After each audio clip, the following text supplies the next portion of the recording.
किं नु बालेषु शूरेण कलिना धीरभीरुणा अप्रमत्तः प्रमत्तेषु यो वृको नृषु वर्तते। किं नु बालेषु शूरेण, जो बालक हैं अभी उनके लिए तो बड़ा वीर बनता है ये। कलिना धीर भीरुणा, अच्छा लेकिन जो धीर वीर लोग हैं उनके लिए भयभीत हो जाता है। यानी जो बहुत धैर्य वाले हो, अगर आप बड़े वीर हो, धैर्यवान हो, तब कलयुग तब आपसे वो डरता है कलयुग। लेकिन आप बालकों के समान हो जाओगे, चंचल हो जाओगे, उस प्रकार की अवस्था में ये आपके लिए भेड़िए के समान हो जाता है, ये बहुत वीर बन जाता है। अप्रमत्तः प्रमत्तेषु यो वृको नृषु वर्तते, यानी जो प्रमादी मनुष्य है ना, आलसी व्यक्ति जो हैं, उनको वश में करने के लिए तो सदा ही सदा सावधान रहता है, तैयार रहता है। आलसी लोगों को बड़ा प्रेम करता है कलयुग, सोचता है ये मेरा घर है, ये आलस करेंगे और कहीं ना कहीं मुझे स्थान मिल जाएगा इनके घर में प्रवेश कर जाने का, तो इसलिए इससे सावधान रहना चाहिए। उपवर्णित में तद्वः पुण्यम पारक्षितम मया वासुदेव कथोपेतमाख्यानम यथ पृच्छत। अब सूत बाबा कह रहे हैं कि उपवर्णितम एतद् वह पुण्यम पारक्षितम मया, महाराज परीक्षित की जो कथा थी वो मैंने उपवर्णित यानी सुना दी है आपको। वासुदेव कथोपेत आख्यानम यद पृच्छत, और भगवान श्री कृष्ण की कथा से युक्त जो परीक्षित की कथा है वो मैंने आपको सुनाई है, जिसमें भगवान श्री कृष्ण की भी चर्चा है। यद पृच्छत, जो आपने पूछा था सो मैंने बतला दिया है। या यह कथा भगवतः कथनीयोरुकर्मणः गुणकर्माश्रयाः पुंभिः संसेव्यास्ता बुभूषुभिः। या कथा भगवतः, भगवान की जो भी कथाएं हैं, कथनीयोरुकर्मणः, अर्थात भगवान के जितने भी कर्म हैं, भगवान ने जो भी लीलाएं की हैं मथुरा वृंदावन, मथुरा द्वारिका में, कुरुक्षेत्र में, या जहाँ जहाँ भी भगवान कृष्ण गए हैं, वो सब की सब ऐसी कथाएं हैं जो सुनने सुनाने योग्य हैं। कथनीयोरुकर्मणः गुण कर्माश्रया पुंभी संस्थेव्यास्ता बुभूषुभी। और फिर जो आत्मज्ञ पुरुष हैं, जो कल्याण चाहने वाले लोग हैं, है ना, कल्याणकामी पुरुषों को वो जो सारी कथा हैं उनका सेवन करना चाहिए। संसेव्यास्ता यानी उन सभी का सेवन करना चाहिए, ऐसी कथाओं का जो भगवान श्री कृष्ण के पावन चरित्र हैं। और इतना कह करके फिर वो महात्मा सूत चुप हो जाते हैं। तब ऋषिगण कहते हैं, ऋषय ऊचुः सूत जीव समाः सौम्य शाश्वतिर्विशदं यशः यस्त्वं संशसि कृष्णस्य मर्त्यानाम अमृतम हिनः। अब ऋषिगण कह रहे हैं सौनकादिक मुनि की, सूत जीव समाः सौम्य, हे सौम्य यानी हे सरल स्वभाव वाले भगवान सूत, जीव समाः, आप जो हैं जिए कितना कि आप युग युगों तक जिए, युग युगांतर तक जिए। शाश्वतीर विशदम यशः, क्योंकि आपने हमें क्या सुनाया है, भगवान श्री कृष्ण की विशद महिमा सुनाई है।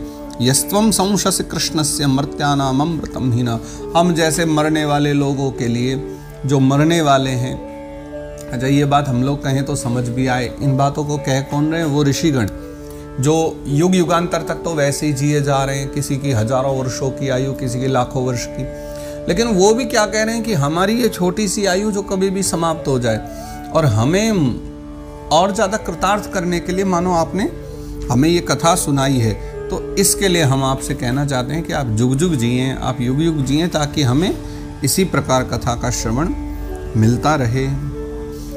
कर्मण्यस्मिन्ननाश्वासे धूम धूम्रात्मनां भवान अपाययति गोविंद पादम पद्मासवम मधु। देखिए, एक तो हमें कितने वर्षों से हम यज्ञ यागादिक किए जा रहे हैं, धूम धूम्रात्मनाम भवान, धूम धूम्रात्मनाम यानी कि उस यज्ञ के धुएं से हमारा जो शरीर है ना पूरा काला पड़ गया है। इतना यज्ञ हम कर चुके हैं कि उससे इतना धुआं हमारे शरीर पर चढ़ चुका है कि शरीर तक काला पड़ने लग गया, धूमिल हो गया हमारा शरीर। और कर्मण्यस्मिन नाश्वासे, इतना सब करने के बाद भी इस कर्म का कोई भरोसा नहीं है कि कल को क्या होगा, कैसे मिलेगा, क्या लीला बनेगी जीवन के अंतकाल में, अंत का किसी को कुछ पता नहीं है। लेकिन अपायति गोविंद पाद पद्मासवम मधु, लेकिन आप तो यही वर्तमान में अभी के समय में हमको श्री गोविंद कथा के रूप में, मानो भगवान के चरणामृत का वो जो रस है उसको कथा के रूप का एक आसव बना करके कृष्ण कथा के रूप में आप हमको एक अमृत पिला रहे हैं, एक मधु पिला रहे हैं, इसलिए हम सबसे ज्यादा सौभाग्यशाली हैं, इसलिए भी आपकी कृपा हम पर बहुत है। तुलयाम लवे नापि न स्वर्गम न पुनर्भवम भगवत संगी संगस्य मर्त्यानाम किमुताशिषः। तो भगवत संगी संगस्य, जो भगवान के संग करने वाले या भगवत प्रेमी जन हैं, जो भगवत चरणों में सदा रहते हैं, भगवत ध्यान में लगे रहते हैं, अगर उनसे बराबरी करी जाए तो तुलयाम लवे नापि, अगर तोला भी जाए तो उनका जो लव मात्र का समय, लव हमारे यहाँ जो पुरानी प्राचीन पद्धति थी ना मापने की, उसमें लव काष्ठा ये सब चलते थे, तो उसमें कहा गया लव मात्र यानी बहुत छोटा सा समय, जैसे निमिष समय होता था, एक लव होता था, काष्ठा होती थी, है ना, दंड होता था, ये सब समय के एक परिमाण होते थे तोलने के समय के। तो लव मात्र यानी थोड़ा सा समय, सेकंड भर से भी कुछ आगे पीछे का ही समय लगभग, उतनी देर का भी जो सत्संग है उसकी बराबरी न तो स्वर्ग कर सकता है और न अपुनर्भव। अपुनर्भव कहते हैं मोक्ष, जहां दोबारा प्रकट ना होना पड़े उसी स्थान का नाम अपुनर्भव है। तो स्वर्ग और मोक्ष दोनों भी ये बराबरी सत्संग की नहीं कर सकते, तो मर्त्या नाम की मुताशिशः, तो फिर इस संसार की मर्त्य लोक की तो बात ही क्या करी जाए। हाँ, सांसारिक जो वस्तुएं हैं, उपभोग हैं या कर्म हैं, उनकी तो किसी प्रकार की भी बात ही क्या करें। मनुष्य जो यहाँ तुच्छ भोगों को भोग रहा है, उन सब इच्छाओं को, उन भोगों की बराबरी क्या करें उस सत्संग से, जिस सत्संग के सामने स्वर्ग और अपवर्ग ये दोनों भी उसके सामने टिकते नहीं हैं, बराबरी नहीं कर पा रहे हैं। को नाम तृप्येद् रसवित् कथायाम महत्तमैकान्त परायणस्य नान्तं गुणानाम अगुणस्य जग्मुर योगेश्वराये भव पद्म मुख्याः। को नाम तृप्येद् रसवित् कथायाम, देखिए पहले तो ये बतलाइए कि संसार में ऐसा भला कौन सा रसमर्मज्ञ है जो रस को जानने वाला है, जो समस्त महापुरुषों के जो जीवन सर्वस्व हैं, समस्त महापुरुष जन जिनको अपने हृदय में बिठाए रहते हैं, ऐसे भगवान श्री कृष्ण के लीला कथा सुन करके जो तृप्त हो जाए, जो ये कह दे कि हाँ मैं तृप्त हो गया। को नाम तृप्येद्, ऐसा कौन है जो कह दे कि तृप्त हो गया। महत्तम एकांत परायणस्य, जो महत्त जन हैं, महापुरुष जन हैं और जो एकांत परायण हैं, भगवान का ही ध्यान करने वाले हैं, आखिर उनके प्रिय श्री कृष्ण की जो कथा है, आखिर उससे कौन तृप्त हो सकता है। नान्तम गुणानाम अगुणस्य जग्मुर, क्योंकि ये जो सांसारिक अतीत जो गुण हैं, जो गुणातीत ये संसार है, उससे परे जो श्री कृष्ण है ना, समस्त प्राकृत गुणों से जो अतीत हैं, परे हैं, वो भगवान का जो अचिंत्य अनंत कल्याणमय परम परमेश्वर जो स्वरूप है, उनके जो गुण हैं, उनका पार तो कोई भी नहीं पा सकते। कौन? भव यानी भगवान शंकर, पद्म यानी कमल पर बैठने वाले ब्रह्मा जी, योगेश्वरा यानी योगेश्वर आदि जन, ये सबके सब जो मुख्य जन हैं, ये भी जब उनका पार न पा सके तो भला अंततः और किसमें इतनी सामर्थ्य है जो भगवान के गुणों का पार पा जाए। तन्नो भवान वै भगवत प्रधानो महत्तमैकांत परायणस्य हरेरुदारम चरितम विशुद्धम शुश्रूषताम नो वितनो तो विद्वन। हे विद्वान सूत भगवान, अब ये ऋषिगण ही कह रहे हैं कि तन्नो भवान वही भगवत प्रधानो। देखिए आपके लिए भी जीवन में भगवान ही प्रधान है, मानो आपने तो भगवान को अपने जीवन का ध्रुव तारा ही मान लिया है, जो आपके जीवन में आपको रोशनी दे रहे। और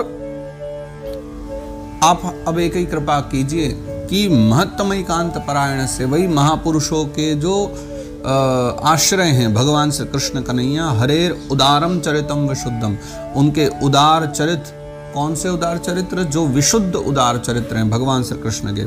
शुश्रूषताम नो, हमें वही सुनाइए, क्योंकि आप वो सब जानने में कुशल हैं, आपको भगवत कथाओं का ज्ञान है, तो कृपा करके आप हमें वो सारे चरित्र विस्तार से बतलाइए, कृपा करके। अब संक्षिप्त में नहीं, अब विस्तार से हमको जानना है।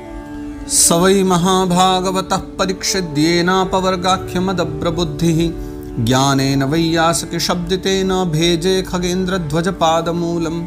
सवै महाभागवत परीक्षित, महाराज परीक्षित ने येनापवर्गाख्य मदब्र बुद्धि, देखिए जिस मोक्ष को पाया, या ये कहें जिस सद्गति को पाया, जिन वचनों को सुन करके, किनके द्वारा? ज्ञानेन वैयासकी शब्दितेन, व्यास भगवान के पुत्र सुखदेव जी के जिन वचनों को सुनकर के भगवत प्राप्ति कर ली है ना, मोक्ष पा गए, मुक्ति पा गए, जो भी आप नाम उस स्थिति को दें। भेजे खगेंद्र ध्वज पाद मूलम, हमें भी भगवान के चरण कमलों का आश्रय पाने के लिए वही जो कथा है, वो एक एक शब्द जो महाराज परीक्षित ने सुखदेव बाबा से सुने थे, वही सारे शब्द अब आप हमको बतलाइए, यानी वो सारी जो कथा है उसको विस्तार से हमें बता दीजिए। तन्नः परम पुण्यम संवृतार्थ माख्यानम अत्यद्भुत योग निष्ठम आख्याह्यनन्ताप चरितोपपन्नम पारक्षतम भागवताभिरामम। क्योंकि हमें विश्वास है सुखदेव बाबा ने राजा परीक्षित को जो कथा सुनाई थी उसमें कोई भी बात छुपी नहीं थी, वहाँ एक एक बात खोल खोल करके कही गई थी, सारी बात बड़े विस्तार से गाई गई थी। तो हमारी भी इच्छा यही है ना कि वो जो भगवत प्रेम की अद्भुत पराकाष्ठा वाली जो चर्चाएं हैं, जिसमें भगवान के अद्भुत योग निष्ठा का निरूपण किया गया होगा, पग पग पे जिसमें भगवान की चर्चा की गई होगी, है ना। पारक्षितम भागवताभिरामम, देखो भगवान के अद्भुत प्रेम का अनुभव जिस कथा में हो जाए, पग पग पर रस जिस कथा में मिले, हमें ऐसी कथा सुनने की इच्छा है तो कृपा करके आप हमें वही श्रवण कराइए।